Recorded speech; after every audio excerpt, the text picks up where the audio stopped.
Bonjour, merci à tous de nous rejoindre donc pour le débat du film Baris, Paris, le temps des campements de Nicolas Jaoul, qui est présenté dans une nouvelle section Regard de terrain.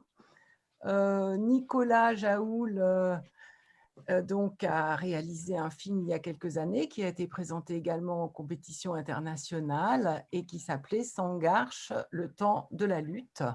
Il y a un petit parallèle entre les deux titres. Et bien voilà, c'est assez exceptionnel, la résonance entre le film et les événements très récents et puis la manif d'aujourd'hui. Et je tiens à dire qu'il y a de nombreuses personnes qui ont signalé qu'elles ne seraient pas au débat parce qu'elles allaient à la manif, mais qui, en revanche, se sont assurées que le débat serait bien enregistré et qu'elles pourraient l'écouter plus tard. Et donc cette discussion va être animée par Eliane Delatour, qui est anthropologue, cinéaste et qui va tout de suite pouvoir démarrer. Et bonjour à tous.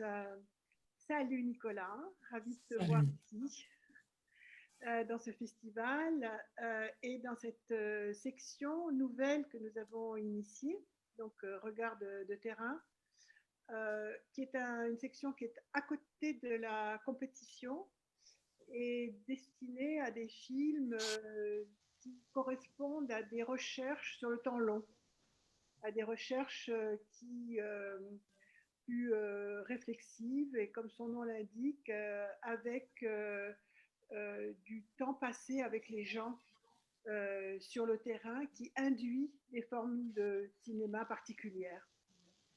Donc voilà, vous êtes traîné cette section, c'est bien, il y a 3 films cette année. Et la première question que je voulais te poser, c'est comment tu fais le lien entre ce film sur les migrants de la Chapelle et le film dont vient de parler Barberine sur ces Dalits marxistes en lutte permanente pour leur statut. Quel lien tu fais dans ta recherche entre les deux? Alors, il y a deux réponses à ça. Il y en a une où effectivement je peux essayer de faire des liens plus intellectuels entre la situation des Dalits en Inde et celle des migrants en France. Et plus particulièrement là, en ce qui concerne les demandeurs d'asile, qui sont des gens quand même qui, comme les Dalits, sont des gens qui ont des droits en fait en tant que demandeurs d'asile, au vu de la Convention de Genève, qui est censée être appliquée, et qui sont obligés de lutter, de se battre pour, de se mobiliser, de se faire entendre, de se rendre visible, d'être entendus dans les médias, de faire des manifestations, etc., pour faire valoir ce droit que l'État n'applique pas comme il devrait le faire. Voilà, donc pour les Dalits, c'est un petit peu la même chose. Bon, la grande différence, c'est qu'évidemment, les Dalits sont des citoyens à part entière, donc c'est un autre régime de droit qui est beaucoup plus évident, mais quand même, un migrant a des droits, et notamment à faire reconnaître son droit à l'asile politique. Et du coup, avec des droits à l'hébergement pendant toute la procédure, etc. Donc, pour moi, c'est sûr que, donc maintenant, pour une autre façon un peu plus de répondre, qui est un petit peu plus sur la manière dont ça s'est passé, parce que tout ça n'a pas du tout été réfléchi d'avance. Effectivement, j'habite dans le quartier où les migrants étaient installés depuis près d'1 an, quand ils ont été évacués par la police et par des associations humanitaires qui étaient censées, ils ont fait monter dans des bus pour obtenir des hébergements. Et pour beaucoup d'entre eux, ils se sont fait larguer au... Vous m'entendez? C'est bon? Le son est très très mauvais, Nicolas. C'est complètement brouillé. Ah, Il y a une espèce de grésillis à la base de tes mots. C'est très difficile de te comprendre. ah zut. Alors peut-être si je parle moins fort, Oui. ça va comme ça? Par contre, Eliane, tu pourrais parler un peu plus fort. Parce que toi, tu es très basse et Nicolas est très haut. D'accord. Qu'on s'accorde. Alors, donc je reprends. Donc, vous avez entendu ou je reprends la première partie de la réponse? Reprends le fait que tu étais dans le quartier. Voilà, donc j'étais dans le quartier et les migrants qui campaient, ils étaient plus d'un millier à camper sous le métro aérien entre Barbès et La Chapelle. Il y a eu une opération d'évacuation avec donc beaucoup de police, mais aussi des bus et des grandes associations hébergeuses qui étaient venues les cueillir là. Malheureusement, en réalité, il n'y avait pas de place pour tout le monde et il s'est avéré que c'était surtout une manière de les faire disparaître et de dissoudre ce groupe. Et il y en a beaucoup qui ont été largués sur des bretelles d'autoroute, dans des lieux où on leur a juste servi un café, et puis ensuite on leur a dit qu'il n'y avait pas de logement, etc. Donc ils ont été déjà un premier groupe, une centaine, à revenir dans le quartier.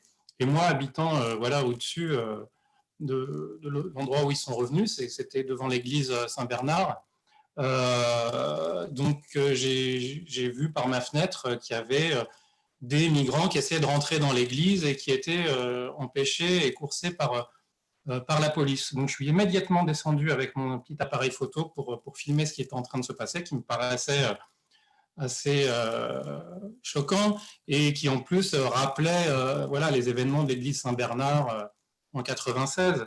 Donc avec cette dimension symbolique de cette église-là, qui tout d'un coup, et ça c'était quelque chose de très percutant. Donc j'ai commencé et je suis entré mais vraiment comme ça dans ce mouvement. Ça a duré ensuite 2 mois dans le quartier. Donc c'est ce qu'on voit dans le film, hein, c'est un espèce de jeu de loi dans le quartier où les migrants, avec les soutiens, donc du coup j'ai fait partie, s'installaient, étaient ensuite chassés, soit par la force, soit à nouveau par des évacuations avec les associations pour leur donner des hébergements, mais beaucoup revenaient. Et puis c'était un été où il y avait beaucoup d'arrivées, c'était la fameuse période de l'été 2015 où il y a eu énormément d'arrivées de migrants. Et donc, il y en avait, je crois, environ 80 qui arrivaient ou 100 qui arrivaient par jour. Donc, le groupe grossissait très vite, en fait, et ce qui donnait une masse critique. Et puis, il y avait énormément de soutien d'habitants du quartier, de militants de différents partis de gauche ou même non encartés, etc., qui venaient. Pas mal de militants anarchistes aussi qui venaient pour essayer de faire en sorte que cette lutte soit le plus horizontale possible et ne reproduise pas des formes d'humanitaire ou des choses de l'ordre de la charité. Et c'est ça qui m'a semblé très intéressant. Donc, j'ai continué à documenter ça, notamment parce que le journal Mediapart, sachant que j'étais sur place, m'a proposé d'animer un blog pour faire connaître les positions de cette lutte, essayer de faire écrire des migrants, des soutiens, etc., sur ce qui se passait, parce qu'on ne pouvait pas avoir un journaliste en permanence, mais ils avaient envie que tout ça soit couvert. Et donc, voilà, dans ce but-là, j'ai effectivement toujours eu mon petit appareil photo. J'ai continué à filmer les scènes, les opérations policières, etc. Au bout d'un moment, je me suis vraiment mis à filmer plus en me disant, en fait, tout ce qui est en train de se passer est véritablement extraordinaire. À la fois sur un plan, j'avais l'impression qu'il y a quelque chose de complètement inédit, à la fois parce que c'était un gouvernement de gauche et qui se comportait de manière très violente et dans un déni du droit, etc., et que c'était quand même du coup assez choquant, encore plus choquant venant d'un gouvernement de gauche, que la municipalité de gauche parisienne aussi faisait des trucs pas possibles, du genre faire couper l'eau dans les squares, faire fermer les bains publics, les toilettes dans les quartiers, etc., pour essayer de faire en sorte que les migrants s'en aillent. Et donc, voilà, il me semblait très important, en fait, de pouvoir documenter précisément tout ça, parce que voilà, ça a été un choc, en fait, pour beaucoup d'entre nous.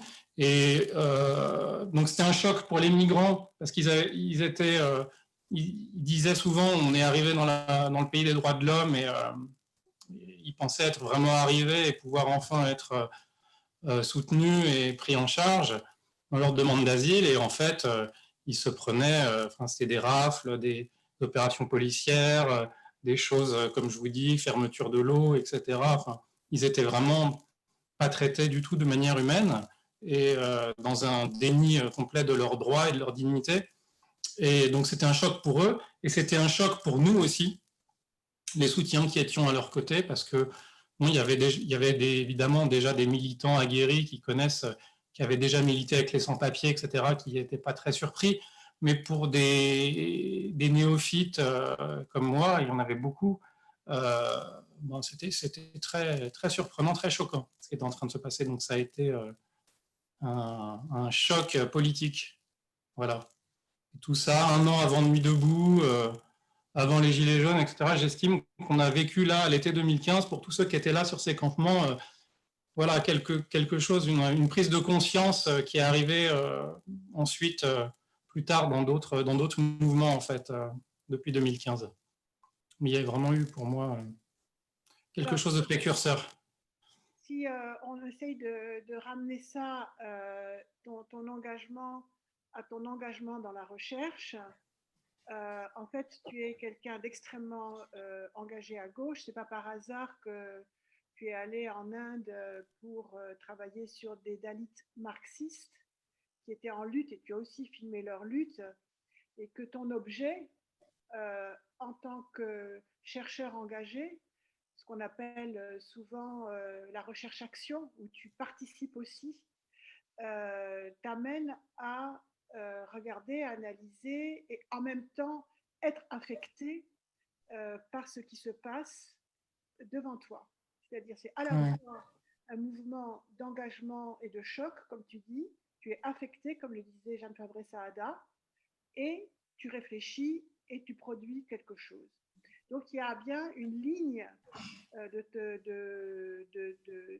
Dalits jusqu'à maintenant, ces Dalits étant, comme tu l'as très rapidement dit, aussi des gens qui ont été, qui sont devenus des citoyens en 1947 au moment de l'indépendance à la rédaction de la Constitution par Ambedkar, et donc luttent pour des droits, puisque ces droits ne sont pas respectés à cause de ces questions de pureté et de caste qui continuent malgré tout. Et finalement, ce à quoi tu t'attaches là en ce moment, c'est un peu la même chose, cette dichotomie entre des droits déclarés et des gens qui sont des déclassés et qu'on rejette à chaque fois dans des sortes de périphéries de la pensée, et physique et géographique. Et que toi, en tant que chercheur engagé, alors il faut bien montrer qu'aujourd'hui, la recherche en sciences humaines n'est plus une recherche objective comme on le croyait autrefois, et que, en effet, ces engagements peuvent être de différents ordres. Et le tien, il va vraiment du côté de la participation à ton objet politique. Ouais. Et je pense que c'est important parce que tel que tu le décrivais, on avait un peu l'impression, je suis descendue de chez moi, j'ai pris mon appareil photo et voilà. C'est beaucoup plus que ça, il y a quelque chose de beaucoup plus profond dans ta démarche qui est la tienne. Et je pense, je me demandais si toi, tu avais envie aujourd'hui, parce que je sais que tu continues à travailler sur les Dalits et à écrire des articles, est-ce que tu te vois comme chercheur, comme jeune chercheur anthropologue, tu relis les choses sur une seule ligne, tu vois, conceptuelle, ou bien est-ce que tu te vois en train de bifurquer, soit d'un côté, soit de l'autre, où tu vas être à la fois du côté des Dalits et à la fois ce qu'on appelle les terrains multisitués. Tu vas être sur les migrants ici. Pour faire quoi? Comparer, continuer comme ça parce que tu es dans ton pays et que tu es engagé. J'aimerais savoir qu'est-ce que tu vas faire de ces deux champs que tu as ouverts là. Alors, je peux reprendre un petit peu en amont de ce que tu as dit. Donc, en fait, bon, dire que je suis un marxiste, oui, les théories marxistes m'intéressent énormément. C'est marxiste, je dis que les Dalits. Alors, ils sont pas marxistes en fait complètement. C'est compliqué parce qu'ils sont en dialogue avec le marxisme, mais ils s'opposent au marxisme. En tout cas, ils s'opposent au marxisme tel qu'il est compris en Inde. Oui. C'est-à-dire que les marxistes indiens ont essayé d'appliquer à la lettre des théories qui ont été élaborées en Europe et sans prendre en compte suffisamment pour eux la dimension culturelle et religieuse de leur statut qui fait qu'ils sont des opprimés, qui est lié à la caste, à l'hindouisme. Donc, les Dalits sont en fait très anti-marxistes dans le cadre indien, mais c'est vrai qu'il y a une frange de leur mouvement qui, plutôt que d'être dans l'opposition frontale, en opposant comme ça culture et économie, cherche quand même à mêler ces deux pensées. Et que Ambedkar, voilà, lui-même, même s'il critiquait le marxisme comme étant finalement une idéologie de brahman en Inde, ce qui était très paradoxal et qui correspondait pas du tout à l'émancipation des Dalits, puisque les Dalits n'étant pas assez intellectuels, etc., n'étaient pas admis dans les cercles marxistes ou pas reconnus, et n'étaient que finalement des gens qui devaient se conformer à la théorie marxiste, et surtout, et en fait, les marxistes en Inde, ce qui est très problématique, c'est qu'ils ont même nié la dimension de caste en disant ça, c'est de la superstructure, ce qui est vrai, c'est la classe, et voilà, pour les Dalits, c'est absolument pas tenable. C'est comme si on expliquait en France à des Noirs ou à des gens issus de l'immigration que le racisme, ça n'existe pas et que ce n'est que des questions de classe, de pauvreté, etc. Donc c'est vraiment ce qui s'est passé en Inde. Donc ça a été très contesté par les Dalits. Donc au contraire, ils ont cherché, donc il y a un dialogue avec le marxisme qui pour moi est un apport au marxisme, qui est de réintroduire les questions de caste dans le marxisme indien. Donc si on accepte le marxisme pas comme un corpus déjà figé, prêt à l'emploi, et qu'on accepte que ce que c'est pour moi, enfin d'ailleurs pas que pour moi, ce que c'est en réalité le marxisme, c'est un ensemble assez vaste finalement de théories qui s'inspirent de Marx, mais qui continuent toujours à penser différentes formes d'oppression dans différents contextes, etc. C'est une pensée de contextualiser en fait le marxisme. Voilà.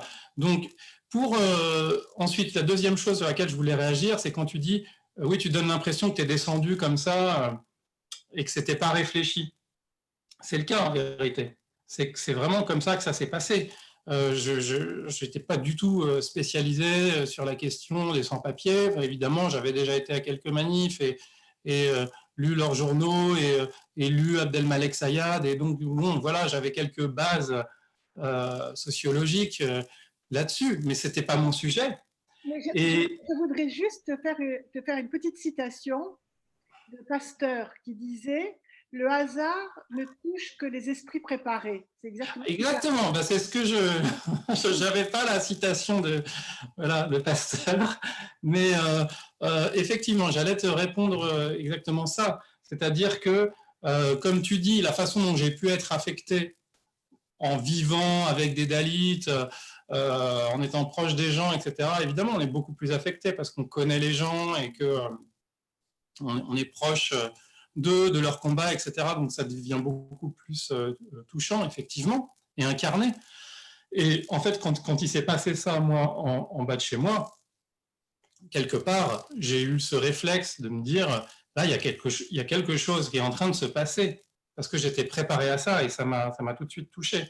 Voilà, donc c'est sûr que l'affect, le fait justement d'avoir lu aussi ce très bel article de Jeanne Favre-Sada, être affecté, etc., et de pouvoir donner une place à ces émotions dans le processus de la recherche, ça permet évidemment de se dire, bon, bah, si à ce moment-là, je suis touché, ça veut dire que aussi intellectuellement, il y a quelque chose, il y a un sujet.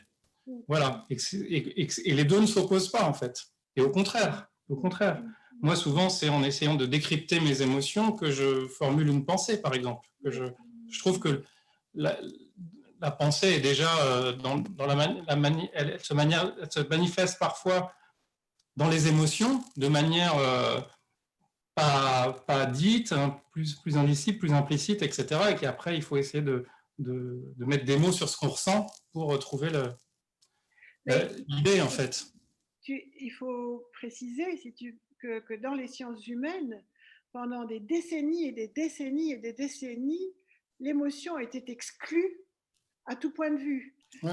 Elle était exclue dans la posture du chercheur qui n'avait pas le droit de manifester ses émotions, aucune subjectivité, rien. Il fallait cette objectivité dont je parlais au début, exclue même comme objet de recherche. Les émotions sont devenues des objets de recherche très tard, dans les années, fin des années 80. On a commencé à voir. Et aujourd'hui, on a fait des pas énormes où maintenant, on sait que l'émotion guide des systèmes cognitifs et nous permet effectivement ce que tu viens de dire, Exactement. de formuler des pensées, de les guider, etc. Et qu'on peut absolument plus s'extraire de ça. Ça, c'est très important à dire. Bien sûr. Il y a ça et puis il y a les images aussi. Oui. Moi, je sais que je suis quelqu'un qui pense beaucoup par image. Et des fois, mes idées, parfois, pour réussir à formuler une idée, j'ai besoin d'essayer de l'imaginer d'abord, de l'imager. Et d'où aussi l'importance pour moi du cinéma, en fait, parce que, bon, avec toute la question des images et du montage, etc., il y a quand même une langue des images qui est très particulière et qui justement, réussit dans une large mesure à s'émanciper du langage. Et je trouve que quand on regarde des images qui ont été filmées déjà par soi-même de manière un peu spontanée, etc., on retrouve complètement ces émotions au moment du tournage, par exemple. Et c'est ces émotions-là qui vont guider le montage. Parce que la vérité le montage, il doit respecter cette vérité du moment du tournage. On ne peut pas aller contre. Voilà, donc pour moi, le fait de passer dans mon travail anthropologique par la caméra et ensuite par le montage, c'est une façon de mobiliser une pensée par l'image qui est plus du tout la même que celle que j'ai quand j'écris. Parce que l'écriture est beaucoup plus dirigée par des références, le langage, même la grammaire est bourrée de hiérarchie, de façon d'organiser le monde, etc. Alors que dans l'image, il y a quelque chose de beaucoup plus sauvage et spontané qui me semble très intéressant, justement pour moi, le fait d'avoir fait ma thèse et mon film à partir du même terrain, en fait, et de voir à quel point ça me menait dans des endroits différents, c'était très, très intéressant, justement. Et du coup, depuis que j'ai réalisé ça, en fait, j'ai envie de continuer à travailler avec l'image. Alors, pour ce qui est de ce film, en fait, j'ai donc commencé par filmer. Ensuite, je me suis dit, bon, bah, il va falloir que j'en fasse un film de ces rushs. Donc, je suis retourné sur les lieux avec les deux personnages, etc., pour donner le film que vous avez vu. Et c'est ensuite que j'ai commencé à écrire des articles. D'abord, j'ai écrit des tracts, parce qu'à l'époque, même avec Shora Makaremi, qui était aussi là, on a écrit une tribune dans le monde. Je me suis occupé du blog, donc j'ai écrit des analyses aussi, etc. Donc, c'est plus une écriture militante. Et ensuite, je me suis mis à écrire des articles sur cette période, parce que je me disais qu'il fallait aussi pas seulement laisser une trace cinématographique, mais aussi une trace plus académique de ce qui s'était passé là dans le quartier pendant 2 mois, parce que je trouvais ça important que ça puisse être archivé, quoi. Voilà. Et ça, c'est extrêmement intéressant comme démarche, et c'est la démarche aujourd'hui très contemporaine de toute votre génération de jeunes chercheurs, parce que on sort d'une histoire qui est l'envers de ça. Et l'image, pendant très très très longtemps, depuis que l'image existe, qu'elle s'est mariée avec l'anthropologie, l'anthropologie et le cinéma ont exactement le même âge, ils sont exactement en même temps. À la fin du 19e, quand il a fallu consolider les empires coloniaux, on a demandé à des gus qu'on a appelés après des ethnologues d'aller là-bas, rapporter des informations avec des images, des objets, des photos, etc., des confins de empires. Et puis après, ça s'est professionnalisé dans les années 30 avec Griaule. Mais l'image, pendant j'allais dire des siècles, non, des décennies, a été asservie au discours. et elle était à la remorque d'un discours. Donc, elle mourait elle était tuée en tant qu'image de cinéma, parce que quand elle est asservie à un discours, elle est asservie à la logique discursive des mots, et donc perd toute sa polysémie.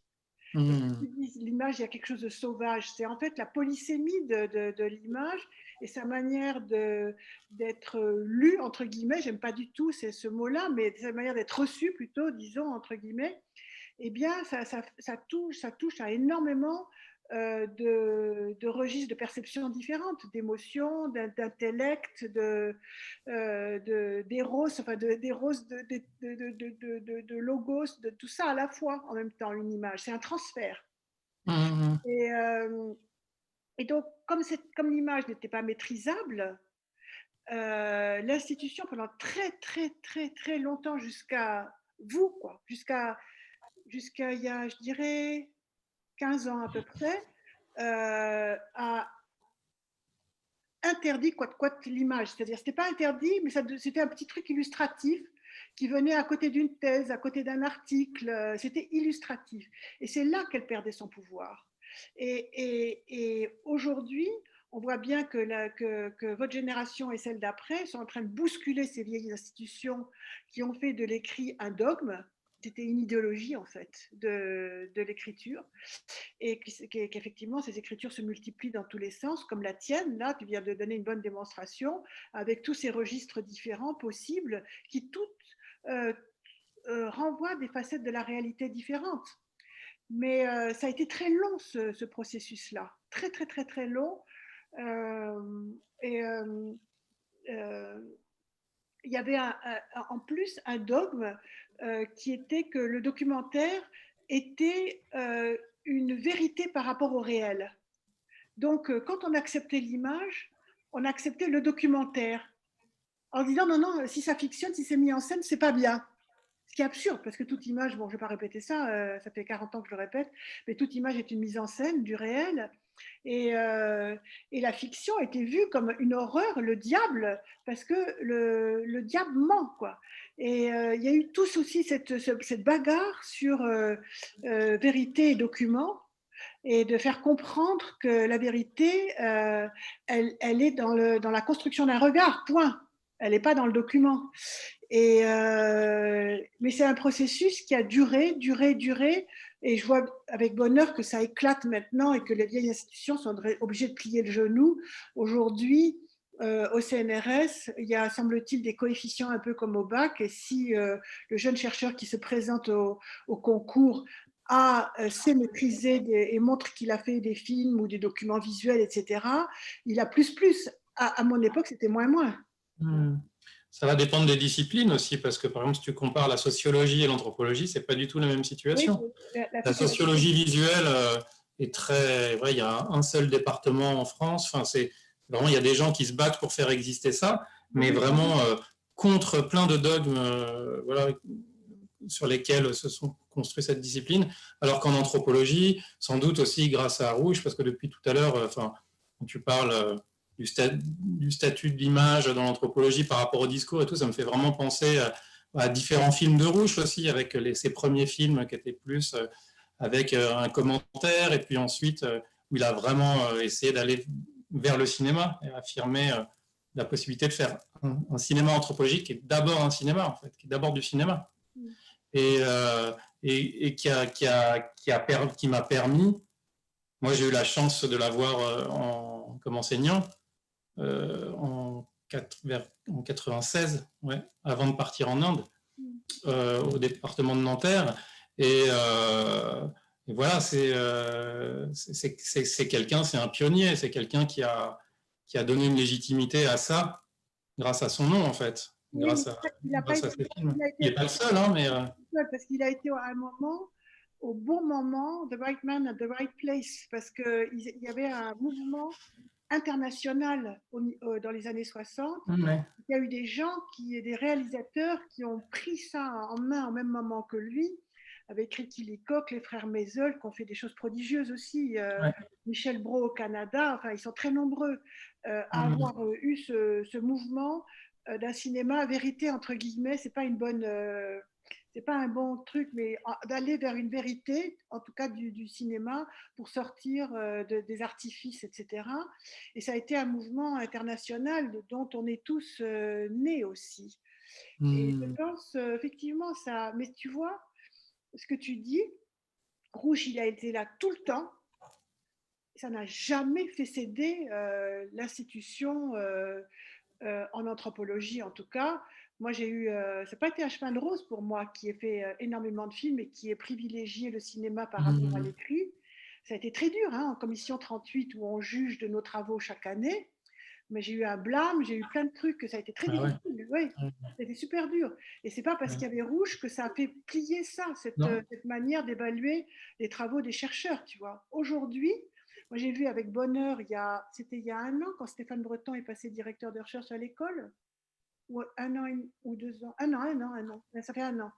Eh bien, il n'arrivait pas à passer directeur parce qu'il faisait du cinéma. Et là, il s'est dit, bon, pendant un moment, il s'est dit, tant pis, il est parti au Quai Branly, il a fait d'autres choses, et puis il s'est dit, non, c'est pas possible, je reviens, et je fais une campagne et, pour ma nomination, plus un dossier, et je dis, je ne ferai que des films, je ne ferai que des films. Ça passe ou ça casse, quoi, à la Stéphane, quoi. Et il était tellement fier que ça soit passé. Et moi aussi, j'étais tellement contente. C'est inimaginable un truc comme ça. Il y a même 10 ans qu'un chargé d'études à l'école des hautes études, qui est quand même très, très vieille institution, très resserrée sur l'écrit scientifique, puisse passer directeur d'études en disant « je ne ferai que des films ». C'est extraordinaire, tu vois, le changement. Et c'est vrai que c'est un formidable cinéaste, Stéphane. C'est pas quelqu'un qui a servi l'image à un discours, etc. C'est quelqu'un qui sait faire du cinéma et qui sait construire un commentaire extraordinairement sensible, littéraire, etc., qui te donne une manière de voir la réalité de ce qu'il montre, qui est assez multicentrée. Mais toute sa manière de manier les outils de cinéma, c'est véritablement ce qu'on appelle faire du cinéma. Quand dans un film on dit oh, il n'y a même pas 3 minutes de cinéma là-dedans, lui, il a compris ce que c'était et c'est là-dessus qu'il s'est construit. Moi, je trouve ça formidable. Voilà. C'est une évolution incroyable. C'est clair. Et je voulais te demander aussi, donc tu ne réponds pas à ma... Qu'est-ce que tu vas faire de ces 2 terrains? Ah oui. Ah oui, oui. Je reste très attaché à l'Inde. Et pour moi, c'est plutôt une parenthèse, en fait, d'avoir fait ça. Voilà, je suis tombé dedans à un moment. Ça m'a pas mal transformé, je pense aussi. Toute cette histoire, ces 2 mois à la chapelle, là. Puis bon, j'ai continué à suivre, mais plus sur un plan militant et puis personnel aussi, parce que du coup, les gens qui ont été rencontrés, par exemple les personnages qui sont dans le film, c'est des gens avec qui je continue à avoir des relations régulières. Et j'en ai connu d'autres qui sont arrivés en France. Et ça m'intéresse beaucoup voilà, de suivre ça sur un plan militant, sur un plan humain, parce que c'est des gens super qui m'apportent énormément. Et puis sur un plan aussi, je trouve qu'il y a vraiment sur un plan politique, il y a quelque chose de très significatif en fait dans le fait, parce que ça questionne beaucoup sur qu'est-ce que la citoyenneté, justement, moi qui travaille depuis le départ sur la citoyenneté en Inde, sur qui on inclut, qui on exclut en fait de droit sur un territoire donné. Et malgré tout, il y a quand même des possibilités de se raccrocher à du droit, etc. Parce que finalement, un des grands mouvements, un des grands slogans du mouvement des sans-papiers, c'est « personne n'est illégal » en fait. Et je trouve que c'est les migrants, les sans-papiers nous permettent de remettre en fait nous remettre face à certaines vérités fondamentales, je trouve. Qui est pourquoi est-ce qu'à partir du moment où on passe une frontière, on serait illégal. Il y a toujours eu des migrations dans l'histoire de l'humanité. Pourquoi aujourd'hui est-ce que c'est si contraint, empêché, etc. Finalement, la Terre appartient à tous et toutes. Voilà, on doit pouvoir aujourd'hui lutter pour aussi éclater ce cadre rigide, nationaliste de la citoyenneté. Alors c'est politique et puis en même temps c'est épistémologique aussi et méthodologique aussi pour un chercheur comme moi. C'est-à-dire qu'en fait, voilà, nos épistémologies, peut-être moins en anthropologie, mais ça reste, il reste quand même tout un impensé, ça reste très nationaliste en fait. Et justement, de travailler à partir de ces migrants qui ont bravé ces frontières et qui sont venus quand même affirmer leur droit de vivre et de s'installer et de circuler malgré toutes les entraves qu'on met, bah, quelque part, ils nous questionnent justement, même jusqu'à nos épistémologies, jusqu'à tout un impensé politique autour de la citoyenneté, etc. Et aussi de manière de penser, même en sciences sociales.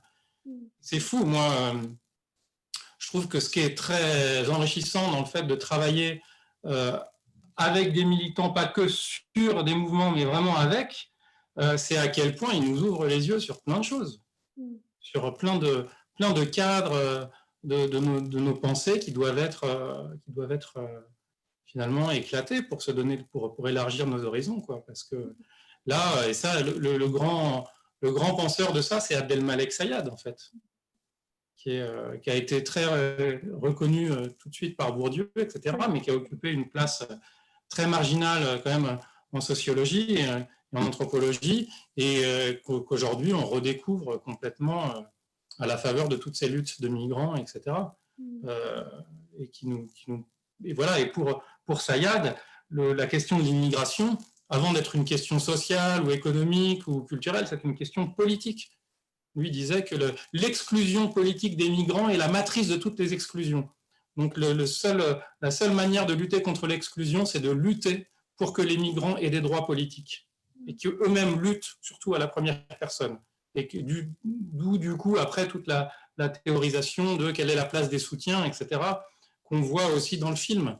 C'est des gens qui sont arrivés, qui avaient cette expérience des luttes avec les sans-papiers depuis l'église Saint-Bernard, etc., et qui ont réaffirmé ça en disant attention, il ne faut surtout pas qu'on prenne la parole à la place des migrants, qu'on aille dans les médias parler à leur place, etc., parce que c'était ce qui se passait. En fait, les médias voulaient avoir des soutiens, en fait, des gens qu'ils jugeaient légitimes pour parler. Et en fait, nous, du coup, ce qu'on a dit, c'est non, impossible. En fait, c'est eux qui prendront la parole. Et donc, du coup, aussi, dans les assemblées générales, il fallait tout traduire. Mais c'était vraiment l'idée qu'on ne décidera pas à leur place. C'est eux qui doivent décider, ce qui rend les choses très compliquées et souvent assez inefficaces. On a perdu peut-être plein d'occasions.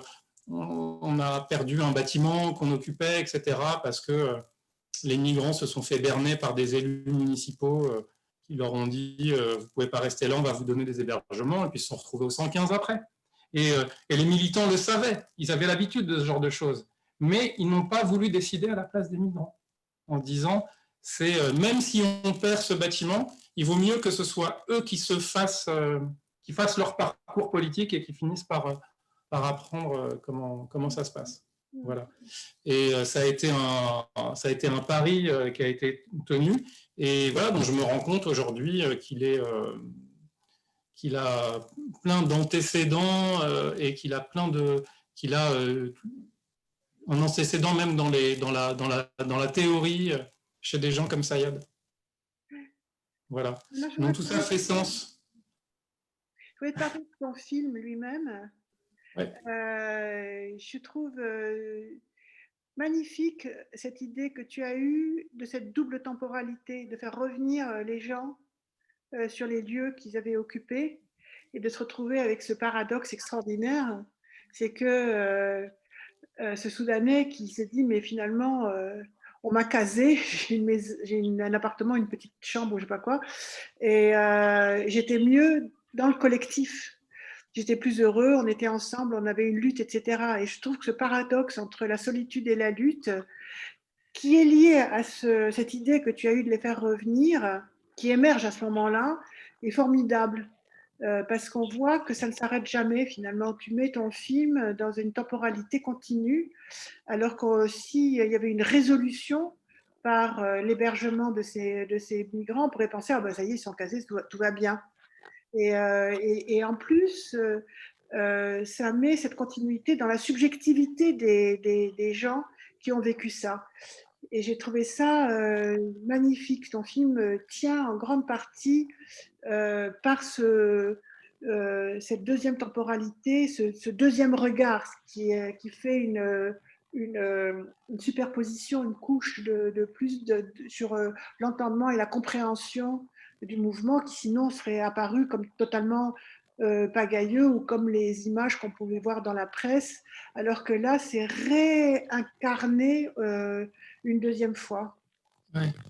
Alors, en fait, c'est un dispositif assez simple. Ça va? Tu m'entends? Non, il y a un grésillis. Faut que je parle moins fort, peut-être? Ça Là, ça va? Là, ça va? Pas du tout. Non. Pas du tout, non, ça grésille. D'accord. Il y a peut-être un problème de connexion Internet, du coup, chez moi, je ne sais pas. Non, s'il y avait une connexion Internet, tu aurais un problème d'image. C'est vraiment un problème de son. Ok, je ne sais pas quoi faire. Je suis désolé. Là, ça grésille. Mais tout à l'heure, ça grésillait moins. Non, ça vient de grésiller là, à l'instant.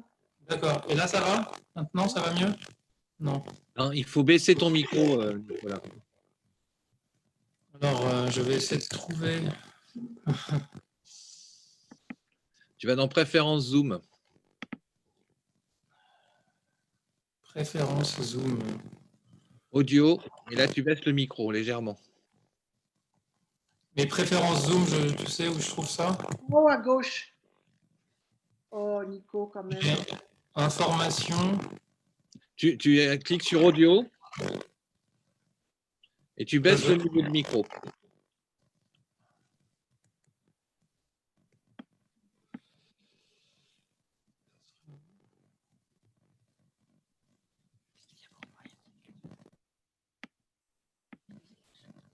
J'ai déjà cliqué dessus.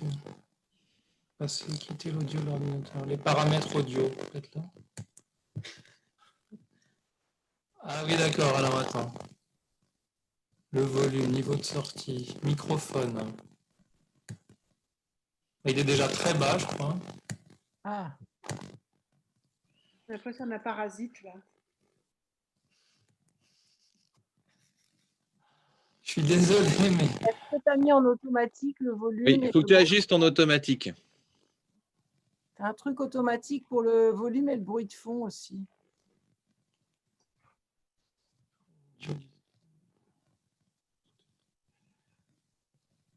tester le microphone. Ah non, je vois pas les. Il y a...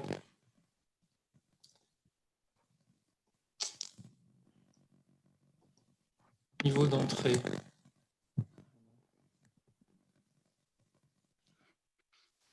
Et là, est-ce que ça fait Ah, c'est mieux. Là, c'est bien. Ah, d'accord, ok. Là, c'est bien. J'ai cliqué sur identique à système. Je ne savais pas ce que ça voulait dire, mais. Oui, Bravo. Merci, Voilà. désolé. Mais de rien. Donc, alors, je ne sais plus du tout. Rappelez-moi la question. Qu'est-ce que j'étais en train de dire? Non, c'était sur la double temporalité de ton film. Voilà. Donc, alors le dispositif, il a été très simple. Une fois que j'avais filmé, je devais peut-être avoir, je sais pas, peut-être 20 heures de rush, quelque chose comme ça. Après ces 2 mois, je me suis dit, comment je vais faire ce film? Et donc, je me suis dit, je vais attendre un peu, et puis je vais demander à 2 ou 3 migrants qui étaient là de revenir sur les lieux et de raconter. Alors, c'est un dispositif quand même assez classique de film de lutte où des gens reviennent sur les lieux de la lutte et du coup, ça fait jaillir des souvenirs, des émotions, etc. Donc, il n'y a pas une grande originalité à ça. Mais finalement, je me suis dit que c'était peut-être bien d'avoir quelque chose d'assez simple, quoi, comme ça. Et puis, oui, l'autre question qu'il y avait, c'était est-ce que je fais parler aussi des soutiens? J'hésitais au départ. Et donc, j'ai été voir un des soutiens qui était vraiment le militant qu'on voit le plus, d'ailleurs, Denis, qui est au NPA et qui a une grande expérience des luttes avec les collectifs de sans-papiers. Et je lui ai posé la question, je lui ai dit, est-ce que éventuellement tu serais d'accord pour toi aussi raconter ton ressenti par rapport à cette lutte, raconter cette lutte, etc. Il m'a dit, en fait, ça serait contradictoire avec ce que je pense, puisque moi, je pense que la parole, c'est aux migrants. Et là, je me suis dit, mais bien sûr, enfin, il faut faire un film qui reflète complètement cette idée de la lutte et du coup, rester dans ce pari-là que c'est les migrants qui vont raconter ce moment-là. Et donc, du coup, je me suis dit, pas de soutien et voilà, ça va être raconté par eux. C'est bien fait. Ouais. Sinon, Et ça du se coup, prend en liste. oui, c'est souvent. On m'a d'ailleurs déjà reproché ça dans mon film sur les Dalits. On me dit mais pourquoi tu vas pas faire parler les brahmanes et autres castes qui sont toujours accusés d'être des oppresseurs et pourquoi eux ils n'auraient pas le droit à la parole non plus? À l'époque je n'avais même pas réfléchi. C'est que en gros je n'étais que avec des Dalits en Inde. J'étais avec eux et quand on est avec des Dalits dans un village, c'est difficile d'aller voir les brahmanes parce que parce qu'il faut choisir son camp en fait. Et ça, même pas ça, c'est même pas choisir son camp. non, mais c'est le cinéma, oui, c'est ça. Si mais par rapport soit tu fais du journalisme et puis tu fais parler A contre B, soit tu fais du cinéma et tu as un axe et tu construis sur cet axe-là. Ouais. Voilà. Et l'idée, c'était de permettre par ce film de contribuer à faire émerger une subjectivité politique qui est des migrants, qui est liée à cette lutte. Et donc, je trouvais que voilà, ce que m'avait répondu Denis était vraiment un très beau conseil. Ouais. Et qui vient encore une fois d'une conviction politique. C'est ça que je trouve génial. C'est que, comme ça fait écho à ce que je disais tout à l'heure, c'est à quel point des fois les militants ont des réflexes intellectuels qui, alors que nous, on va pouvoir, moi j'ai pu me poser la question, etc. Non, pour lui, c'était évident. Voilà. Et donc voilà, c'est aussi une expérience aussi d'un film de lutte, en fait, qui est pas que sur, mais à partir d'eux, quoi. Vraiment essayer de mettre en forme cette lutte d'un point de vue cinématographique en reposant sur ses axiomes, quoi, enfin, sur sa pensée, en fait, sur le fait justement de donner la parole aux migrants, quoi. Et moi, d'être juste un soutien réalisateur au service de ça, en fait. Voilà. Je sais plus, je crois qu'il y avait une autre question, mais... C'est un peu plus que ça, tu es plus qu'un soutien. T'es aussi... c'est plus qu'un soutien. C'est pas, ton film, c'est plus qu'un soutien. C'est aussi un regard particulier et une construction. Et c'est un autre statut qu'un tract. Un tract, c'est un truc de soutien, mais là, ton film, ça va au-delà de ça. Bien sûr. De toute façon, irrémédiablement, je pense que ma sensibilité passe dans le film, oui. Ouais. Mais elle est complètement en retrait. Enfin, à aucun moment je ne prends la parole, à aucun moment. Elle est là parce que c'est moi qui filme et que c'est moi et Marine Benveniste et Pascal Anoyer qui ont fait le montage. Voilà, c'est nos regards, nos sensibilités aussi.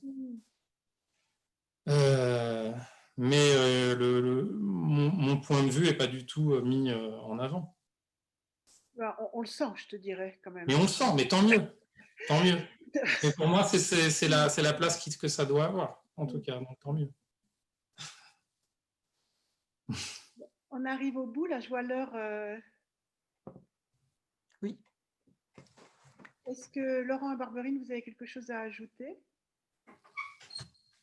Non, moi je voudrais remercier Nicolas de nous avoir envoyé. Merci à toi, Barberine. Et on est au Festival Jean Rouch. Très content de l'avoir programmé, et puis du coup d'avoir pu faire ce petit programme regard de terrain, et comme ça on va pouvoir C'est une très bonne idée, l'agrandir l'année prochaine. Ouais, c'est une belle section. J'espère qu'elle va grandir. Oui, nous aussi. Je suis très content d'avoir fait partie de la première édition. Ouais. On va tout faire pour qu'elle grandisse, effectivement. Ouais. Ça, oui. Bonne manif, hein, Nicolas. Merci. On s'y voit peut-être alors. Salut. Nous, on a un autre débat à 18h, mais bon, un grand merci. Je vais pas prendre dans la masse, hein, c'est tout. Ouais, faut être de retour à 17h30 Voilà, pour le débat. Un grand merci à Eliane, Nicolas, Laurent. Bon festival. Merci. Et la prochaine fois, pour le projeter sur un écran, j'espère. On trouvera des moyens de projeter les films, c'est sûr. Ça serait chouette. On va s'organiser. Il n'y a rien de tel que d'être ensemble dans une salle et de partager les émotions. Les corps sont importants. On va trouver ça, c'est certain. Ok, à bientôt. Au revoir.